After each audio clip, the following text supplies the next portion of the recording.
Hey everybody out there, it's time to duel, and today for you guys we're going to be doing a deck update of a deck that I haven't profiled on the channel in a long time. I was actually recently watching some 5Ds videos before the holidays, and I decided to rebuild this deck profile, redo it, retool it. It's a deck that I've been wanting to get back to retooling for quite some time, but I've been so busy with other things. And that deck, guys, is Earthbound Immortals. Now, before I get into the deck profile, I want to mention to you guys a couple of things about Earthbound Immortals. They're not competitive. This is a fun deck. This is the type of deck that you take to locals, have some fun with your buddies, get a couple of wins, maybe enter the tournament that night. You'll surprise some opponents, you'll get some wins here and there, but don't expect to win the entire tournament. This deck is not competitive in any stretch of the imagination.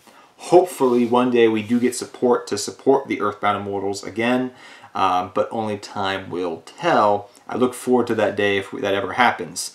But Earthbound Immortals are a very fun deck, and the Earthbound Immortals themselves have some pretty good effects, some pretty decent powerful effects, and are overall pretty decent, I would say.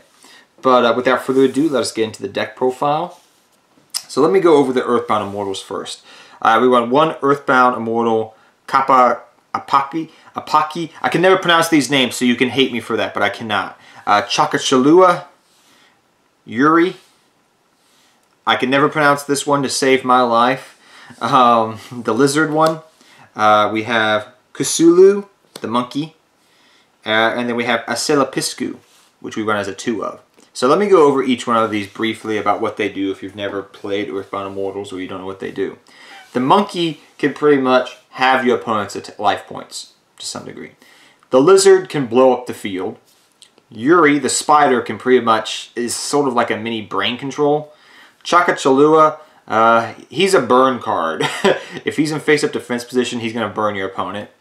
This guy here, he can attack and then he can do burn damage by how much your opponent... He's pretty much like a flare wingman, I guess you could say, kind of. Like a shining flare wingman, where he pretty much gives your opponent the burn damage of the monster they destroyed. And the Aselapisku is kind of the best one, I feel like, to some degree because of its effect, which is pretty much when this card leaves the field, besides its own effect, you blow up you destroy all your opponent's monsters, and they take 800 damage for each monster destroyed. Pretty good. That's why I like this one the best. But these are the different ratios we run. They all, I think, if I remember correctly, they all have the one amazing effect, which is this, which I'm going to read to you. This card can attack your opponent directly. This card can attack your opponent directly. So yeah, they pretty much all have that card effect, and that which makes them just that much sweeter when you get them out, which people don't understand that. These cards are actually pretty decent. They can attack your opponent directly, and also, I'm going to read you the other card effect here quickly. If this face-up, your opponent can't select this card for a target. Your opponent cannot select this card for a target. So that's why I said they're pretty decent. They have good effects, number one. They can attack your opponent directly, and they also have the clause, which is kind of cool, that your opponent can't declare these cards as an attack target. That's pretty good, actually, if you think about it. Even in 2019 standards, a monster that's 3,000 attack that can attack your opponent directly, and it can't be attacked itself. Pretty decent, I feel like, even in this day and age. But yeah, that's where we run all these. You can run different ratios if you wanted to, play around with it. Personally, like I said, Aselapisku is the best. This ratio I find of running their Earthbound Immortals works the best for me. Some people just run 1, 2, 3, 4, 5, 6. I found 7 is a little bit more better for the way I play the deck and the different things you can do. But yeah, you can run whatever ratio you want. But those are the Earthbound Immortals. I just wanted to go over them because some people are not as familiar with them because they've never seen them or they've never played with them before. Next, we have the card that is amazing in this deck, and that is Apprentice Piper. Now, what does Apprentice Piper do? If you've seen some of my other deck profiles on the channel, you probably know what this card does. So this card's a flip effect, but in even 2019 standards, this flip effect is still pretty good. So when this card is flipped face up, you get to special summon a monster from your hand. When this card is destroyed, you get to special, by any means, you get to special summon a monster from your hand. So if it's face down and it gets destroyed by an effect, you get to special summon from your hand. If it's flipped up and destroyed, you get to special summon 2 monsters from your hand. And these don't have any summoning restrictions from being, you know, special summons. So, yeah, they can be special summoned. Apprentice Piper's like, he calls out the Earthbound Immortals, but very good card in the deck. Definitely staple. Next, we run 2 Earthbound Linewalker. Now, this guy I use for multiple different means. Sometimes I use him for rank 4 materials. Sometimes I use him for protecting. If I don't have a field spell out, I can use him as a protection because if they have, he allows the Earthbound Immortals not to be blown up even if there's not a field spell on the field, which is kind of nice. I do wish he had the reverse stats of 19 to 12, but what you gonna do? But he's pretty good, and you can easily tutor him out of the deck. And the way you can tutor him out of the deck is using 2 Summoner Monk. Now, along with the Earthbound Linewalker, I do run 1 Card Guard, which Card Guard protects your field spells. It gives you a card guard counter on any card you want, and you can protect it. So if they try to Twin Twister it, blow it up, somehow your field spell to blow up your Earthbound Immortals, it can at least stay alive, which is kind of nice to have. And Summoner Monk can tutor these guys out, and Summoner Monk also helps you pitch these dead spells that sometimes you may have in your hand because maybe your board's already set up. And you can bring out level 4s, you can go for link plays. There's a bunch of different things you can do, but we definitely like this ratio for the line walkers and everything. And that's all for the monsters. We only have 15, I think, or 16 monsters in the deck. But let's get on to the spells, which we run a lot of spells and a lot of decent traps. 3 Allure of Darkness. You really only need to rely upon 1 to 2 Earthbound Immortals to usually win a duel. And if you draw multiple Earthbound Immortals, you're going to lose. So banish 1, draw 2 cards. You get the deal. Your entire main deck is dark, so this should be always live to some degree. So that's why I run the 3 Allure of Darkness. For field spells, we run 3 Mausoleum of the Emperor, 1 Mound of the Bound Creator, and I'm just going to move this up here for a second if you guys don't mind, and 2 Terraforming, because Terraforming is at 2 of.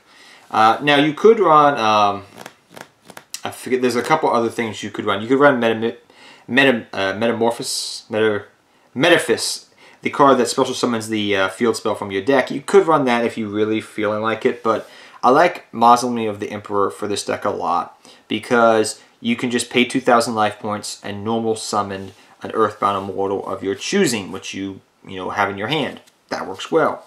I do like the 1 Mound the Bound Creator in the deck because it protects your. If you're able to go with Apprentice Piper, okay, so you have Apprentice Piper and set it, and it gets destroyed, flipped up, whatever, and you get to special summon an Earthbound Immortal out, whichever one you want to, like the Lizard.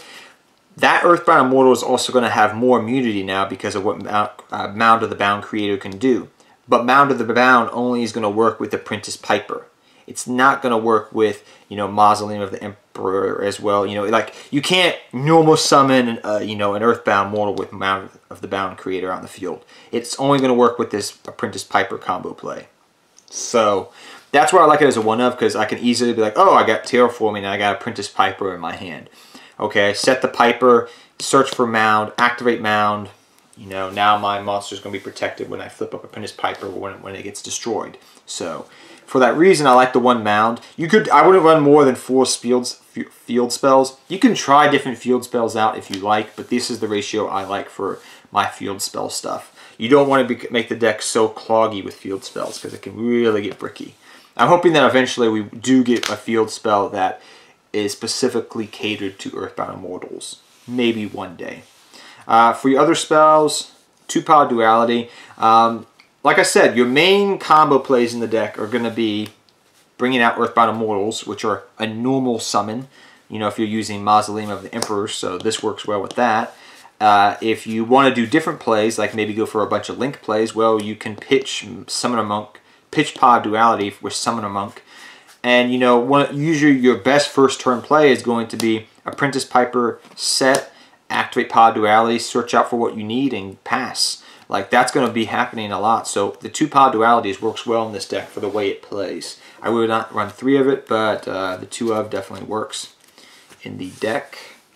Next up, we got 2 scapegoats. Like I said, this helps you with your link plays, gives a little bit of power to the deck. It's scapegoats. You can go off and do different combo plays. So 2 scapegoats. Then we run some Pacific spells for Earthbound Immortals. 1 Earthbound Immortal Whirlwind. This is like Heavy Storm. You have a Earthbound Immortal on the field, all right? You activate Whirlwind. You destroy all your opponent's back row and pendulum zones and field spells. So, but you know, like they're usually going to solemn strike something. So this is decent depending upon your matchup. Like especially if you're going into, like, I've had this happen before, where like I'm going into like a deck that's very back row reliant, and what you'll do is you just activate Mausoleum, normal summon, activate Whirlwind, blow all their back row away, and then you can go off from there. But I like it as a 1 of. I've seen people run it as a 2 of, and that's perfectly fine. You can definitely try that out. Earthbound Revival is pretty nice. I like it too. You get to discard 1 card, then add 1 Earthbound Immortal and 1 field spell from your graveyard to your hand.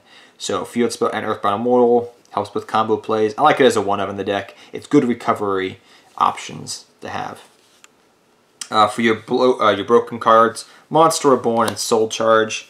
Upstart Goblin, these are your 1 ofs that you run. Monster Reborn and Soul Charge are self-explanatory because the Earthbound Immortals do not state anything about being special summoned from the graveyard, and they will destroy themselves. So if you have an Earthbound Immortal in graveyard, you can just reborn it right away. It's pretty nice. So yeah. Next we have Earthbound Wave. This card's really good. Some people like this as a 3 of, and I agree with it, but the fact that it does take some setup has led me to cut it down to 2 of, because sometimes you can get clunky hands and you'll be like, well, this card's dead in my hand because I don't have an Earthbound Immortal on the field. So yeah, so that's why I cut it down to 2 of. But this pretty much is, if you have an Earthbound Immortal on your field, you negate a spell or trap card your opponent activates. Pretty good. So yeah, I definitely like it as a 2 of in the deck. You can try 3 of if you really want to. Next we run 2 Storming Mirror Force. Like I said, this deck takes a little bit of setup, so I want to run some traps and whatnot. I don't own impermanence, so I'm not running impermanence, but you can run things like Call by the Grave and Ash if you really want to. I own them, but they don't work well in this deck because it's more of a fun deck. But 2 Storming Mirror Force, because if they try to go all out and kill you, you can just Storming Mirror Force them back to the extra deck and whatnot. So 2 Storming. And then we run the Solemn Brigade. You can run Judgment and Warning if you really want to, but I just like Solemn Strike because of its versatility uses of stopping special summoning and card effects, which card effects are the most common way you're going to see your field spell get destroyed in the 2019 era of Yu-Gi-Oh! Not so much Twin Twisters and everything else I find anymore. You're more likely going to see a card effect to pop a card, and you can be like, Solemn Strike, you're not blowing up my field spell, good sir. So you get where I'm coming from with that. So that's why I like the 3 Solemn Strike. But you can try other different things out if you want to. On to the extra deck, we run our Dark Magician Field Center. So let's go into our rank 4 toolbox, which we use still. Master Key Beetle, 66 Master Key Beetle, and Tornado Dragon. Master Key Beetle is a way to help protect your field spells, which is pretty nice. We have Exciton Knight, Bagasucha as well, and we also have a small little Utopia package as well that we run in the extra deck. We also run Link Karibo and Link Spider for your scapegoat plays and whatnot. We also run Underclock Taker as well, which comes in handy. Sorry about the glare right there, but Underclock Taker. I also tried this one out, and I'll explain it a little bit. I've been trying out Wee Witch's Apprentice, and you may be asking, why are you running that? Well, like I said, Apprentice Piper is very, very strong in the deck. Very strong play. So Apprentice Piper is pretty good, and what you can do is you can go, some instances I do this, not all the time, but I'll go Summoner Monk, bring out whatever I want to, and I know Summoner Monk's at 3 of, but I don't feel like you really need 3 Summoner Monk in the deck. Felt a little bit overkill. And 1 Card Guard, or whatever have you. And then you can go for Wee Witch's Apprentice and add back maybe a dead Apprentice Piper in graveyard when Wee Witch's Apprentice gets destroyed, set it, go off, bring out another Earthbound Immortal. It's something I've been trying out. Is it slow? Yes. Is it clunky? Yes. Could you run something else in this space? Yes. But I've just been testing out the Wee Witch's Apprentice, and I'm kind of 50-50 on it. Still play testing it. but it's something you can try out to add back Apprentice Pipers and things of that nature. We also have a Nightmare engine, Cerberus, Phoenix, Unicorn. You get the deal. We also run Boral Load and Boral Sword. You could also run Sahuja if you wanted to, but it's up to you to decide if you felt like you could fit room in here for Sahuja, the Skull Dread. It's up to you. But overall, that's the deck profile.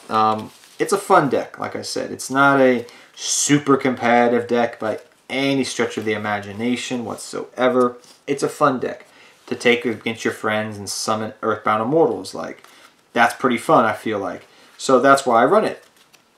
But hopefully one day eventually we do get support for the deck. I would be very happy if that ever did happen. But I hope you guys all enjoyed this deck profile. If you did, please leave it a big thumbs up. And I'll see all of you guys next time. Take care, everybody, and good luck dueling to all of you.